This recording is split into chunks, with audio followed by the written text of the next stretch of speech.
Good afternoon. Welcome to Halftime Report. 12 noon, halfway through the trading session. I am Reema Tendulkar. With me is Nigel D'Souza. And back above that 11,000 mark on the Nifty. So we've recovered about 50 points from the lows, at least at the index level. And we're seeing this level for the first time since 1st of October 2018. And today it's courtesy the IT names. So the IT index itself is powering ahead. It's rallied about 1.5%. And names like Infosys, Wipro, Tech Mahindra are all trading at their lifetime highs. Absolutely, Reema. And even if you have thrown there in ICICI Bank as well as Reliance Industries, both of them are gaining and they're heavyweights, so they definitely help the index. And TCS as well, you know, they delivered disappointing numbers this time around. You were telling us the stock went down all the way to around 1,800 rupees. The stock's closing in on 2,100 rupees. Just take a look at that move. You pull up a last 1 month chart, you'll see the stock has moved so well. They had a buyback at around that 2,100 odd mark. And from there, then the stock did slip from the top. But otherwise, 10% after delivering weaker than expected numbers. Well, it was only slightly weaker on the margin front. The top line growth was fine. It was just the margin miss. So I look at the stock price actually, Reema, you know, in reaction to those numbers. It fell to around 1,800 rupees. So for me, I think it was a bit of a miss. And then everyone was talking about Infosys because they delivered a steady solid set of numbers. So you're talking in comparison, TCS numbers look muted. Absolutely. Right. But great move out there. Good to see all these IT stocks. At least they are supporting the index. But otherwise, broader markets, a lot of pain is what we're seeing. The mid-cap index as well down close to around 0.5%.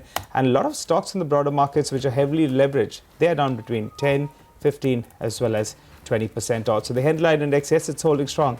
But otherwise, there is some pain in the broader markets. We'll talk about that and more. First up, running you through all the top stories. Well, it's time now to drill it down to individual stocks, and it's Jubilant FoodWorks which is on our mind. Prashant is here with us. Prashant, to start with, it's puzzling because none of us as consumers would associate the Domino's pizza with Jubilant FoodWorks, but nevertheless, the promoters were eyeing that royalty. Thankfully, it's not come in, at least from an investor point of view. Oh, absolutely. It's not come in, and I think it is absolutely a big relief in that sense. But I think there are three reasons why there is still pressure on the Jubilant FoodWorks stock. The first is pretty obvious that, I mean, it didn't go through, but it was tried in the first place. I mean, the promoters trying to get their hands on the cash flow via a royalty, which was unwarranted, which would have been extremely difficult to justify. I mean, the fact that it was tried, it leaves, I think, sentiment a bit dented. The second point is that, it just leaves you wondering whether the promoter is going to use some other route to try and get their, to essentially achieve the same thing, which is get more out of Jubilant FoodWorks for them. Is it going to be a higher dividend payout? Is it going to be something else? One doesn't know, but it leaves people wondering. And the third reason is, I think, not being discussed that much, but it could be a pretty significant part of why the stock is still under pressure.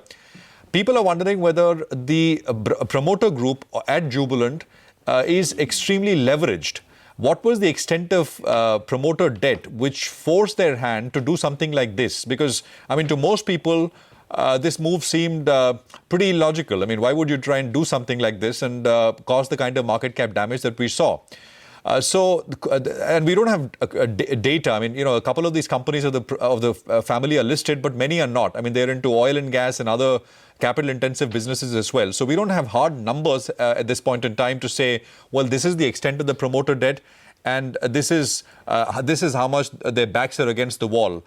So that is another unknown. The third unknown, which I think is keeping the stock under pressure. We'll continue to dig and provide some more clarity on that third point, which is important.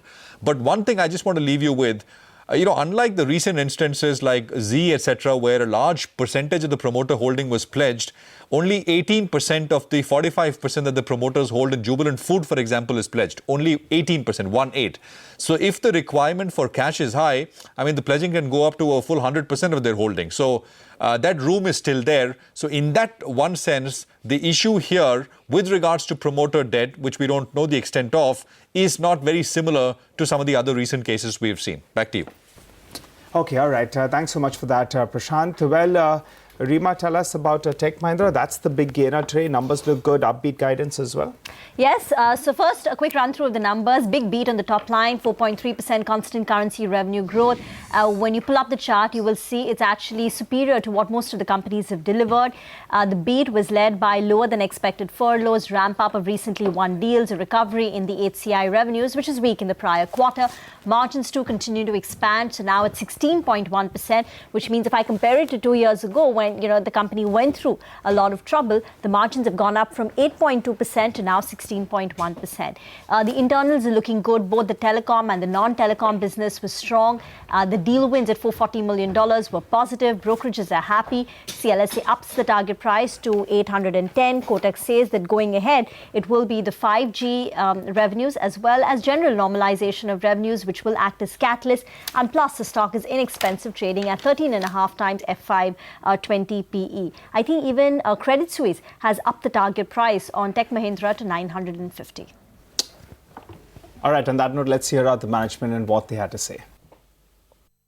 Tech Mahindra as a company, which is a diversified portfolio, and Tech Mahindra as an organization, we are focusing on our strategy of run, change and grow, and I'm confident that we will beat the NASSCOM estimates. Next year will be the year of spend, particularly the capital spend. So all I can say is that there is a fair amount of movement, and a lot will depend on individual telco, how they change and transform themselves. This particular quarter, there's no forex impact per se because the averages were almost the same. But clearly, operational improvements, whether it's utilization and automation, I think that's been one big factor. If I look at the 0.5%, I think keep in mind that we are also investing on some of the deals which we have won. There is a ramp-up cost. So adjusting for that, there's been a decent improvement on our operating metrics, whether it's utilization, the way we have actually used automation across projects, all of those are playing a role. And that's been going on for some time, and I think that's something which is almost inbuilt into our delivery model today. Okay, all right, let's get in Anisha then. She's going to tell us about Reliance Infra. That's one of the biggest losers today. Anisha. Well, yes, the numbers were announced late last evening, and on first look, you'll say that the numbers look all right, but if you look at the internals, they are still weak. So, for example, the revenue is flattish, and the core EPC business or the infrastructure segment of the company continues to be weak. What has saved the day for them is the power segment, but do remember they've already sold off a large part of their power segment, and if you look at the profit from discontinued operations, that has what has supported the bottom line, because profit from discontinued operations have gone up to around 250 crores versus 182 crores last year, and there's a regulatory income as well of around 360 crores supporting the bottom line. Otherwise, they have taken a one-time impact of 860 crores on account of exceptional loss, as well as the auditors say that for the Mumbai Metro business, the going concern issue still remains.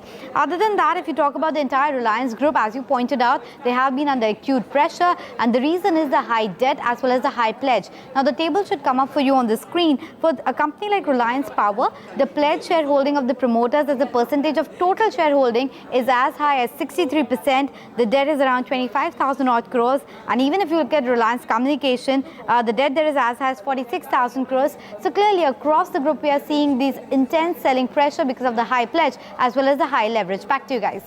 Yes, indeed. I was looking at Reliance Communication and the kind of delivery volumes we've seen in the last 4 days. It's nearly 4.5 times. There is no point looking at the turnover because now it's what, a 5-6 rupee stock thereabout. But purely delivery volumes are more than 3 crore shares on an average in the last few days, much higher than what, 4.5 times higher than what we normally see. But let's move over to Tata Chemicals. Sonal, we knew the numbers were weak. The stock was down because of that margin miss. But did they say anything in the conference call? Because the stock has taken a turn for the worse now. Well, yes, Rima, some of the con call takeaways were negative. I'll start with what the performance actually was. As you rightly pointed out, the margins were under pressure across all the segments, and majorly it was led by the basic chemistry segment where the EBIT, that was down around 36%. The management did say certain things last evening in the press release, that the Europe margins were expected because of higher costs, and also the improved performance at North American operations were impacted by one-time maintenance expenses. Now in the con call, the company says that in Indian markets, the volume growth remains very soft, and also the soda ash margins, they have improved, but that is majorly because of the price improvement. But the raw material prices, they are still higher, and that is impacting the margins of the company.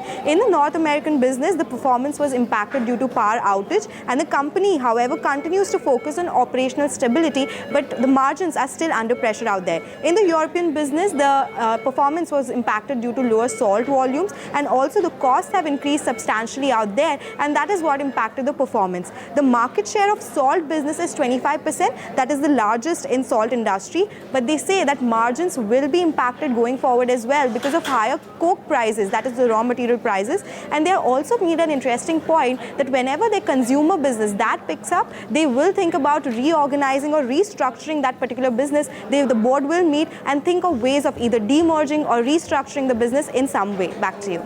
Okay, all right. Thanks so much for that, Sonal. Well, Bharat Forge, that's the other stock under pressure. The North America truck sales not looking too good. Sonia's with us to run us through those details. Sonia? Well, yes, in fact, it's the third straight month that you're seeing weakness in the North America truck sales. And this time it's a sub 20,000 print that at least I've seen, for the first time in many, many months. So not looking good at all.